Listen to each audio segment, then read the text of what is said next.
Okay, hi everybody. We are ready to begin.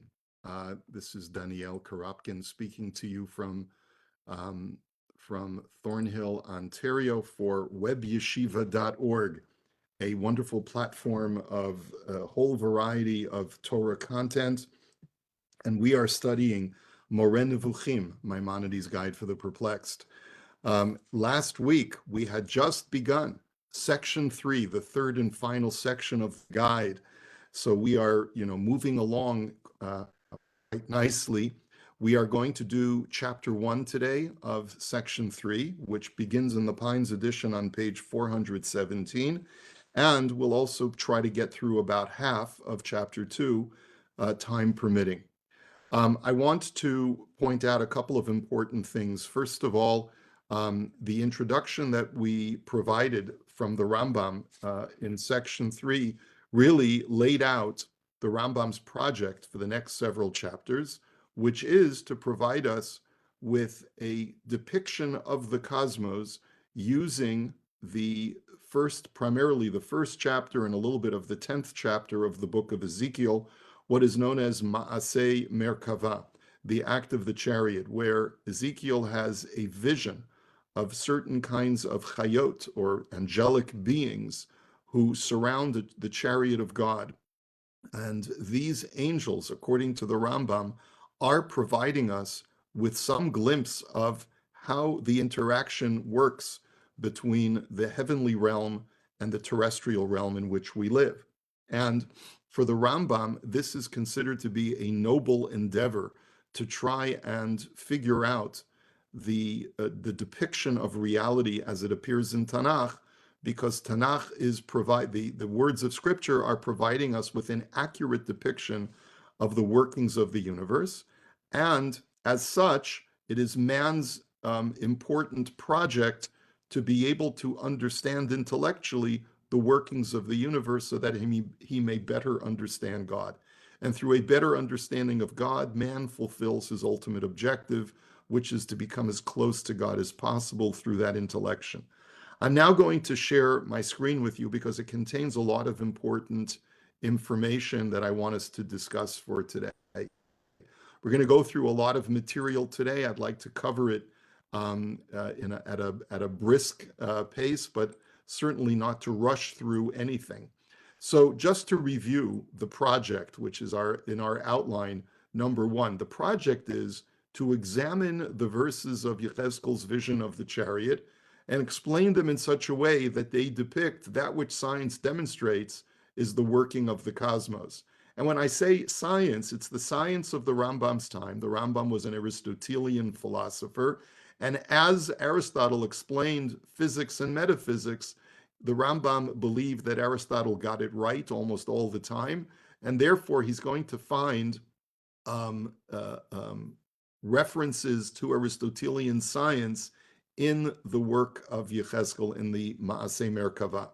However, and this is something that we covered last week, because this is esoteric knowledge, and the Rambam feels responsible to not reveal too much to the masses, he will interpret the verses to make them fit into modern cosmology, but will not explicitly explain the parallels between the verses and Aristotelian science.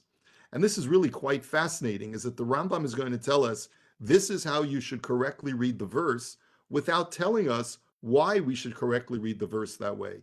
But what will become apparent when we look at the Rambam's commentaries, the commentaries to the guide, we will discover that each time the Rambam is telling us, read it this way, this is its proper interpretation, he's doing so that it will fit into the Aristotelian depiction, a certain kind of teleology of a sentient type of series of intelligences that are emanating into our world.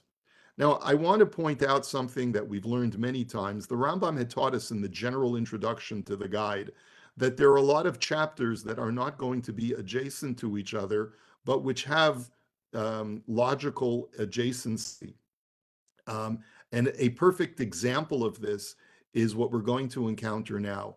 The Rambam, back in section 2, chapters 9 and 10, had given us a very, very comprehensive detail of how this universe is pattern, especially the cosmic part of the universe, the heavens, are constantly imbued with patterns of four. And this pattern of four, as we're going to review in just a moment, makes its way down into our Earth, our terrestrial existence, with also patterns of four. The Rambam gets this idea of the patterns of four from the four chayot, the four angelic beings who have each one having four faces that are depicted in Yechezkel's vision. And it's important to review those chapters. We provided a very important set of lectures, both for chapter 9 and for chapter 10. We went into very great detail to try and explain the Rambam's cosmological system. And therefore, I'm not going to go back to all of it. Here's a sample of the pattern laid down in those chapters.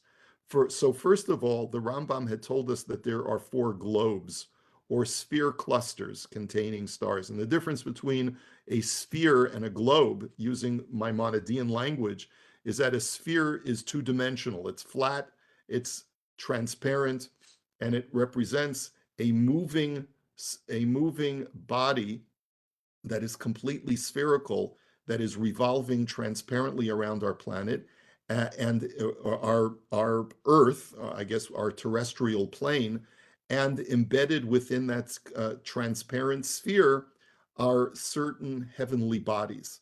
A globe is a cluster of spheres that are subsumed within one globe. So a globe is three-dimensional because it contains multiple spheres. And the four spheres that the Rambam said exist within the cosmological system that he's presenting to make it fit in with a pattern of four is you have the globe of all fixed stars, which means that they are not moving, they're embedded permanently within this transparent sphere. Then you have the globe of the five planets, which are considered to be in motion at all times, and they are the spheres of Venus, Mercury, Mars, Jupiter, and Saturn. And according to this cosmological order, they are all above the globe of the sun or the sphere of the sun. You then have the globe of the sun beneath that, and then finally beneath that, you have the globe or sphere of the moon. Again, I refer you back to chapters 9 and 10 in section 2 to go over where the Rambam gets this from. And even though he has to actually construct this order, in doing so, he actually goes against the majority of scientists of his time and even contradicts what he had written in the Mishneh Torah. Nonetheless, the Rambam feels that this is necessary in order for us to see a pattern of four in the cosmos. The four globes are assigned to each one assigned to one of the four elements. The moon globe is assigned to the element of water. The sun globe is assigned to the element of fire. The planet globe is assigned to the element of air because of its constant motion. It causes what we would call ruach or wind. And the fixed star globe, because of its sluggish movement, is assigned to the most sluggish of elements, that of the earth. And what that really suggests is that each one of these celestial clusters or bodies is in some way influencing the elemental components of our terrestrial existence.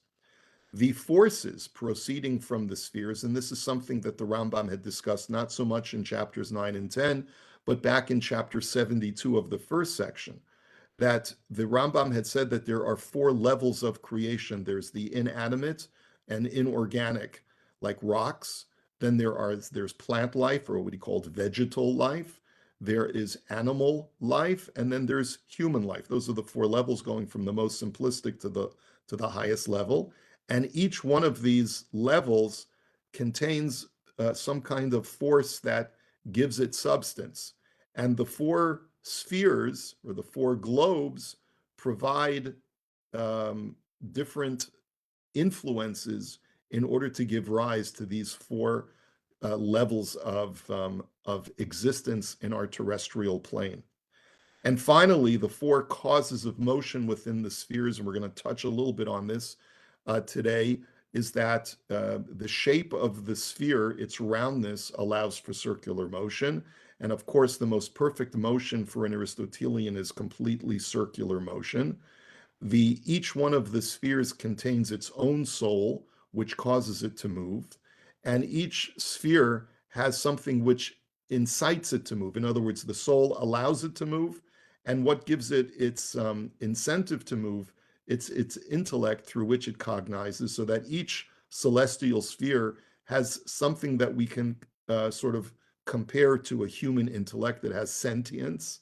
And finally, there's a separate intellect outside of that sphere or just above that sphere that is the sort of the lure that causes the sphere to move toward it. And I'm going to get back to that a little bit today.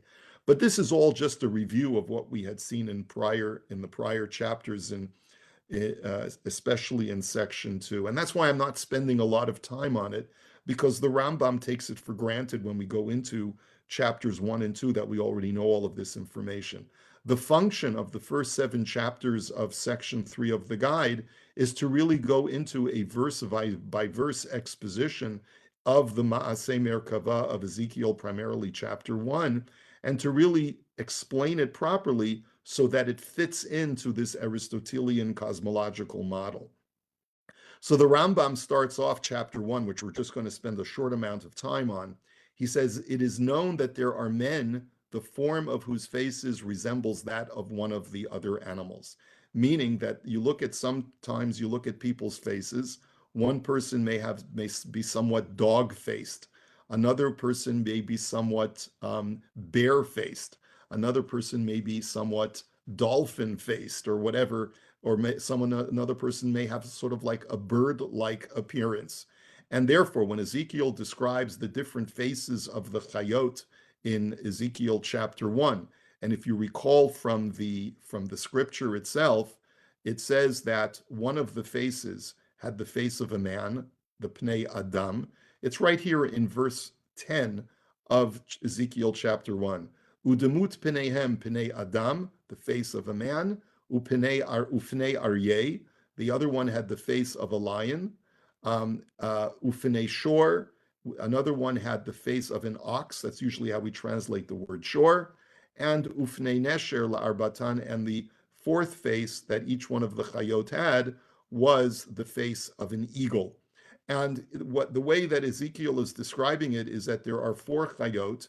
Each one of the chayot has 4 faces, so that no matter what direction you're looking at the angel, you're looking at one of its faces.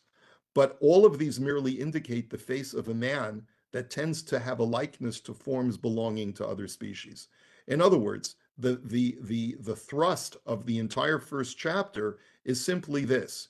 Even though Yechezkel describes these chayot as having one human face and 3 faces of animals, really all 4 faces were human faces, but the human faces had certain tendencies of looking like either a lion or an ox or a bird, an eagle.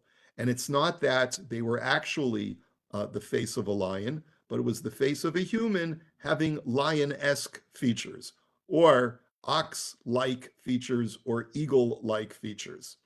Now, the first proof that the Rambam gives is that if you take a look at verse number 5, he says, in his vision, umitocha demut arba chayot, and within sort of this fire and cloud that I see the image of 4 chayot, vizemar ehen, and what they look like was demut adam lahena.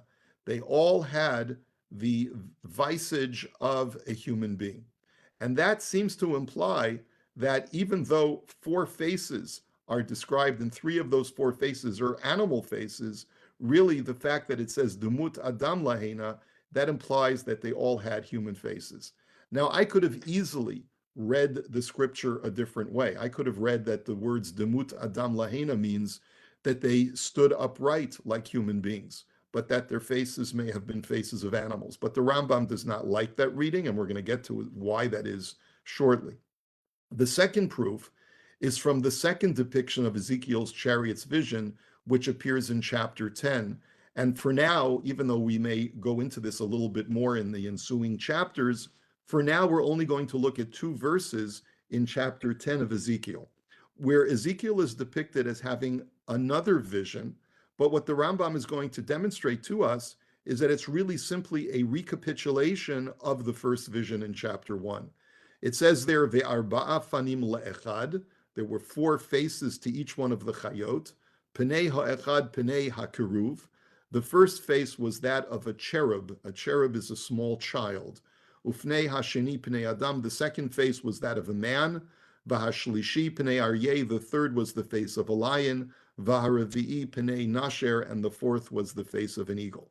So automatically, immediately, you see something contradictory here. If these are the same chayot, why is the face of an ox now magically transformed into the face of a cherub? We'll get to that in a moment. The second verse says, Vayeromu hakeruvim hi hachaya asher ra'iti b'nahar kevar.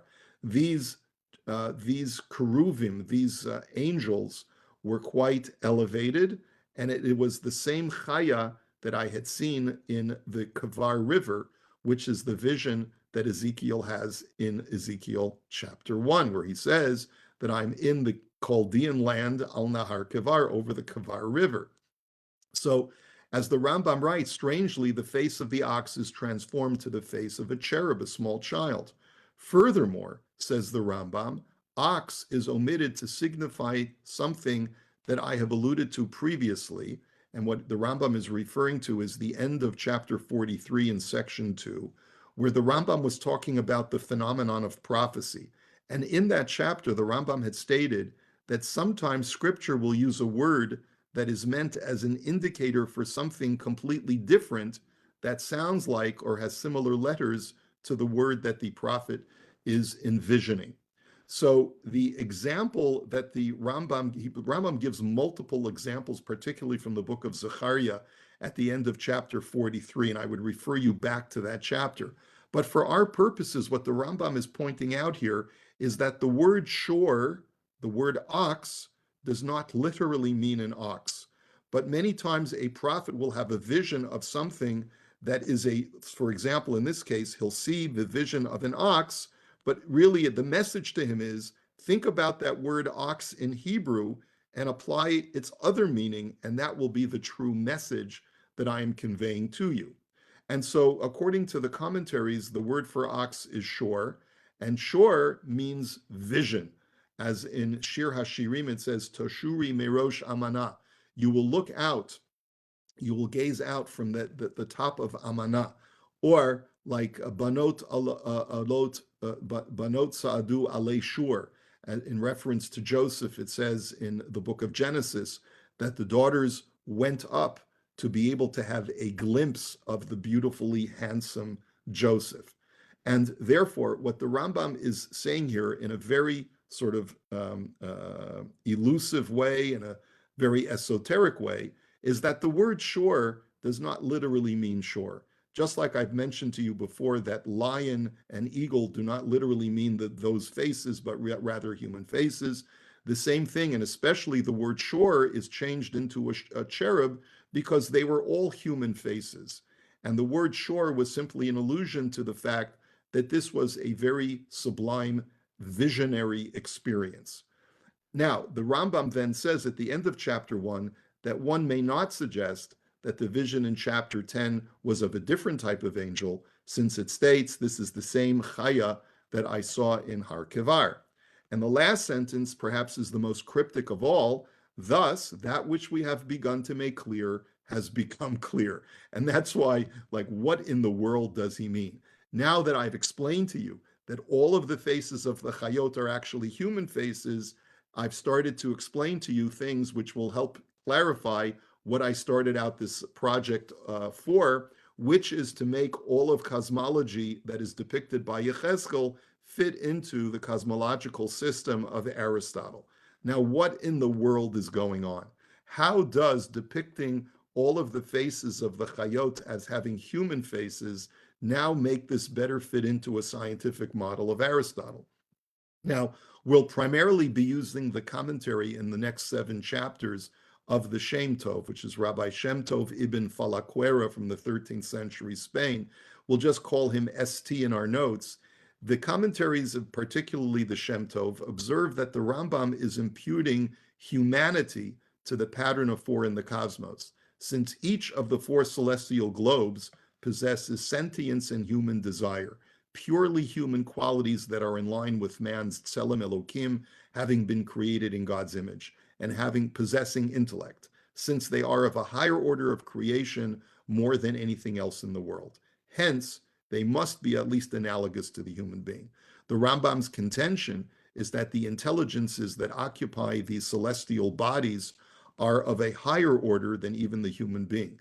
If the human being is a being of sentience and will, that certainly must be the case with these intelligences that occupy and animate the celestial bodies.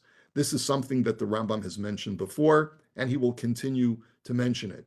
When I mentioned the idea of the interaction between the cosmic realm and our realm, it's because the Rambam, like Aristotle, very much believes that there is an influence of the stars. That is to say, that there is some kind of emanation that comes from the celestial realm and influences, informs, and gives substance to everything that exists in our terrestrial realm.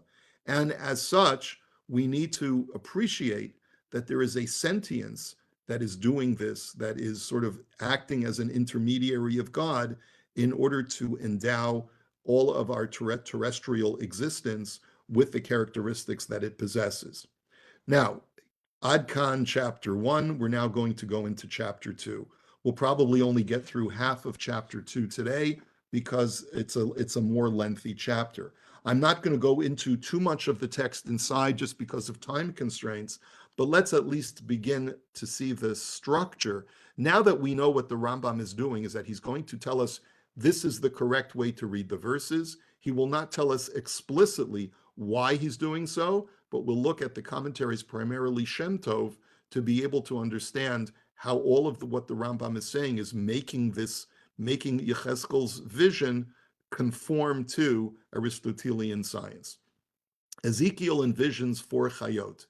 Each of the chayot in Ezekiel's vision has four faces, and also each has four wings. So the Shem Tov says that what is being alluded to here is that each chaya represents one of the four globes that we talked about above: the fixed stars globe, the planets globe, the sun globe, and the moon globe. Each globe has four faces, since each globe influences and gives rise to the four elements, represented by the four ophanim, the wheels, that are also part of Ezekiel's vision, which we won't discuss in any length today. We'll get to that later.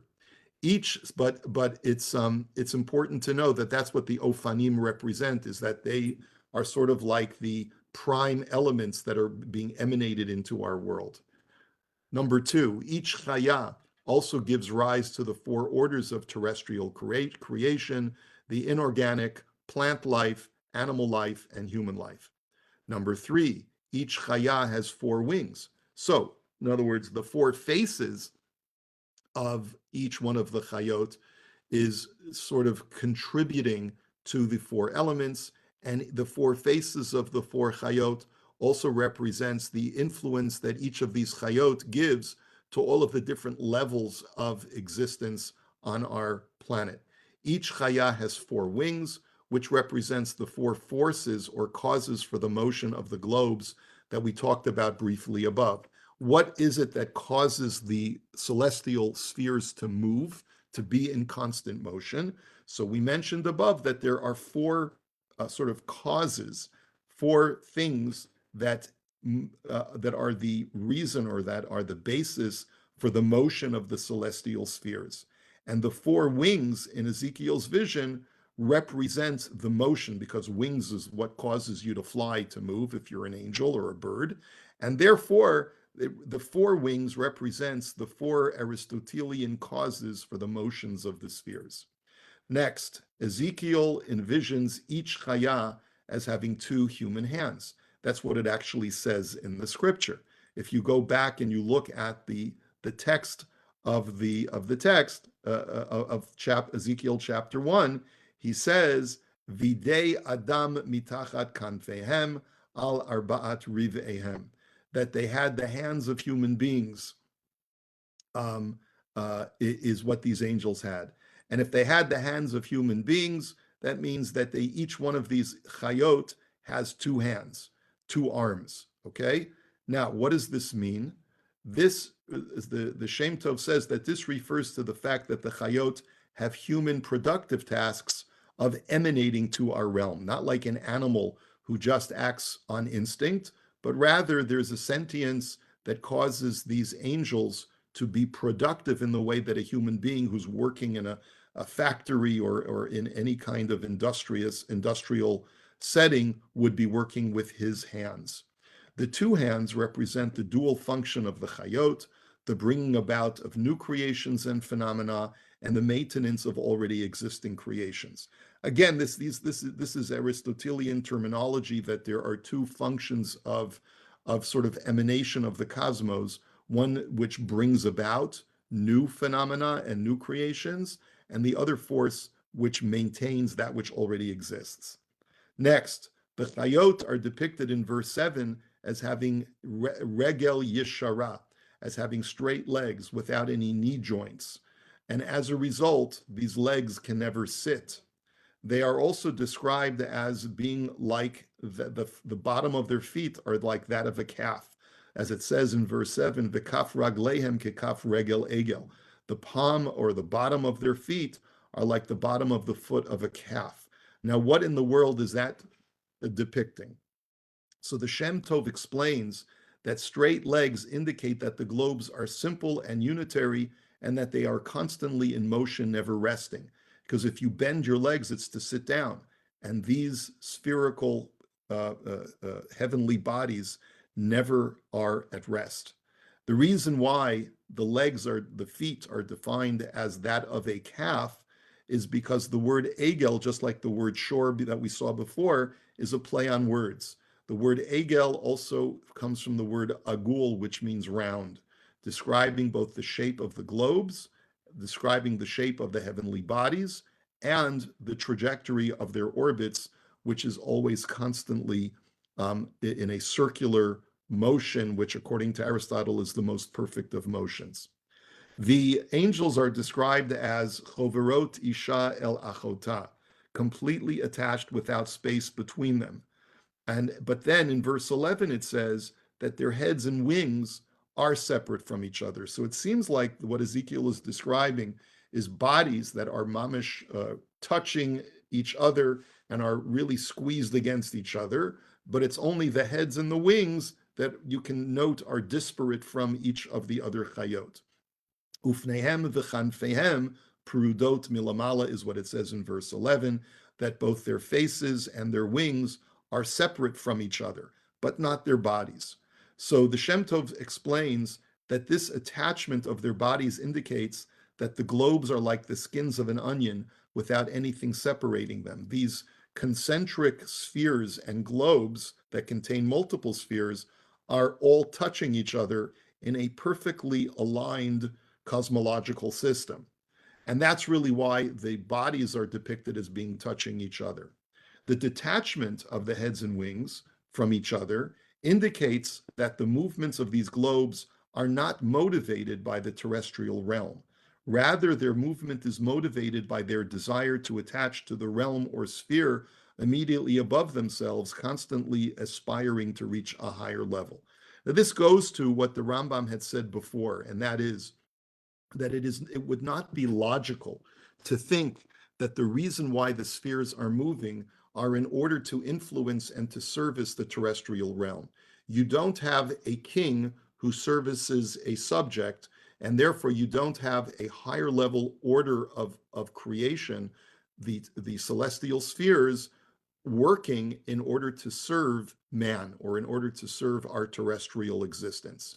If it's actually, even though their movement does influence and bring emanation and existence to our world, that is not the motivation of these sentient spheres.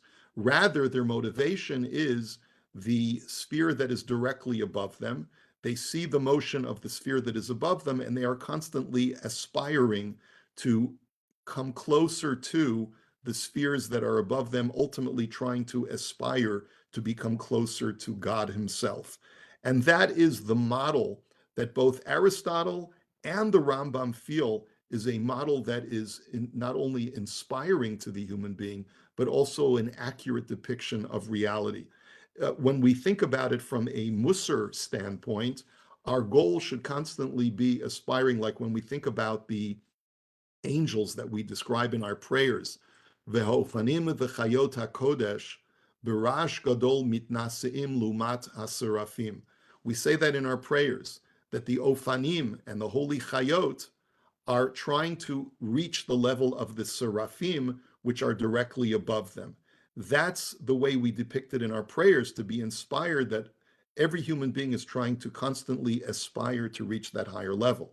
But from an Aristotelian scientific point of view, that's actually what's going on, is that the motions of the spheres are taking place not because they need to move, because they need to work to serve the lower level of existence, but their motion is almost like the pursuit of a dog running after, or a cat running after a mouse, or or in this case, a higher level celestial being trying to aspire to something higher than itself and ultimately trying to reach God.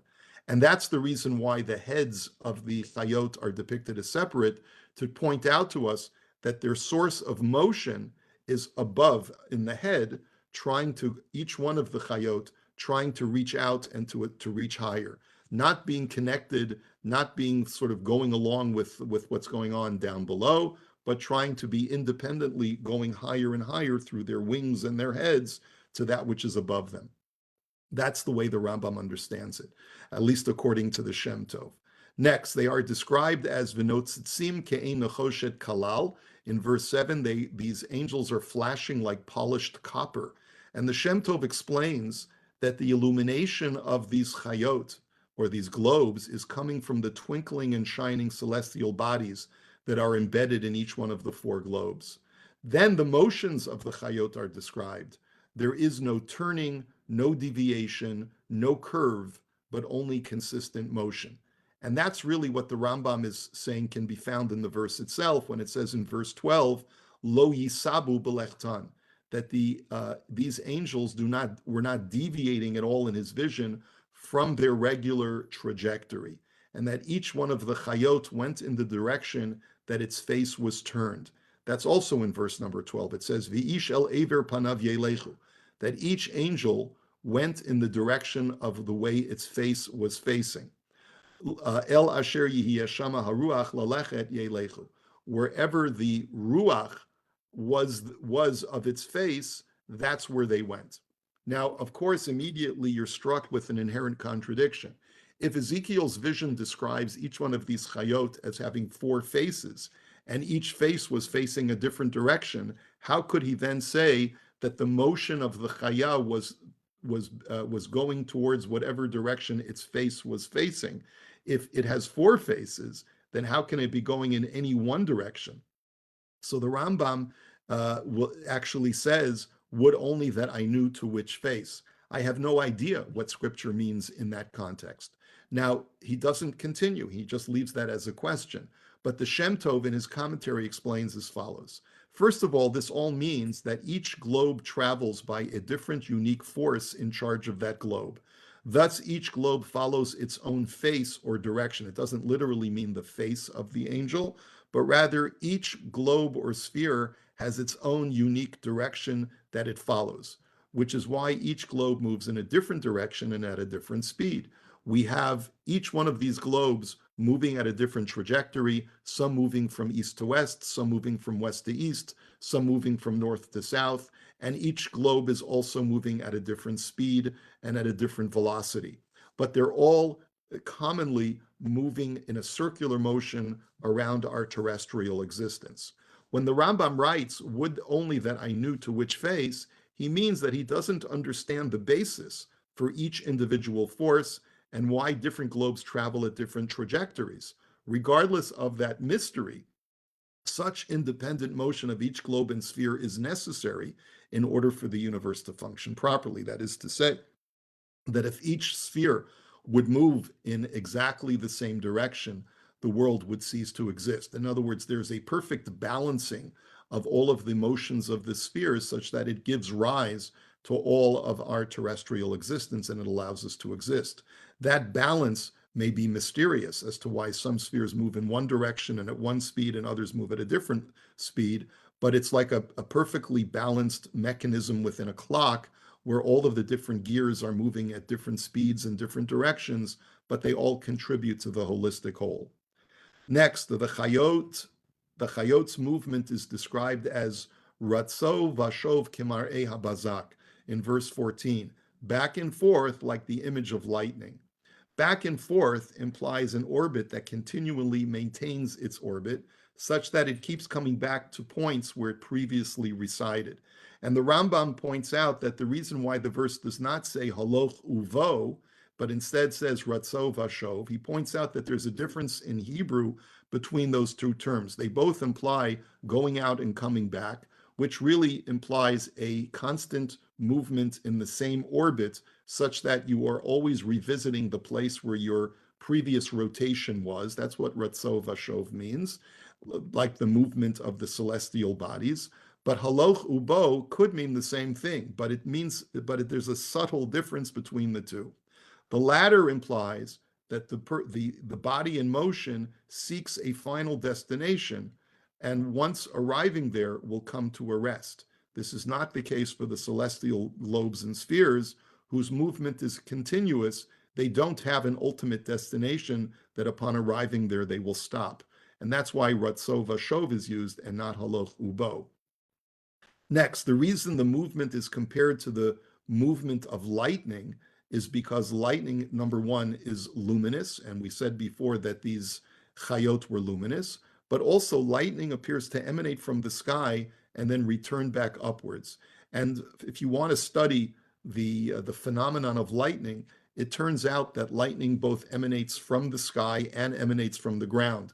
And it gives us the sort of illusion, perhaps, that the lightning bolt starts from the sky, strikes the ground, and then withdraws back and goes back to its original space up in the sky. But that represents a motion that returns back to its origin point, like a celestial orbit, where it's constantly revisiting its origin point and always constantly going back to where it had previously rotated. And then, with this we're going to conclude just because of constraints of time, Targum Yonatan translates this verse in verse 14 as the creatures, upon being sent to do the will of their master, who rests his divinity in the high realm above them, within eyeshot for them to see, return and orbit the world. In other words, it seems like from the verse that Targum Yonatan translates, that he understands that the motion of the spheres is because they see God, or they see something that is representative of a higher emanation that's coming from God, and they are constantly moving towards that as the source or as the inspiration for their motion. The creatures return as one, and they are as swift as the vision of lightning. And so the Rambam says that this indicates that the motion of the spheres is in order to reach out to the divinity above them. When the verse states in verse 12, El asher yihiyeh shama haruach lalechet yelechu, wherever the ruach is, that's where they will go. The word ruach does not mean wind, but rather means purpose and will, as we have explained all the way back in chapter 40 of section 1, where one of the Rambam's definitions of the word ruach in Tanakh is desire or will.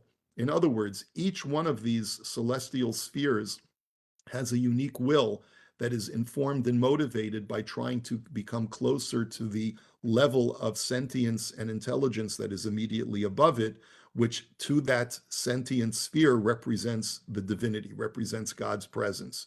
And that is what is causing that motion. So when Ezekiel says that wherever the ruach is, wherever that desire is, that's how the sphere moves.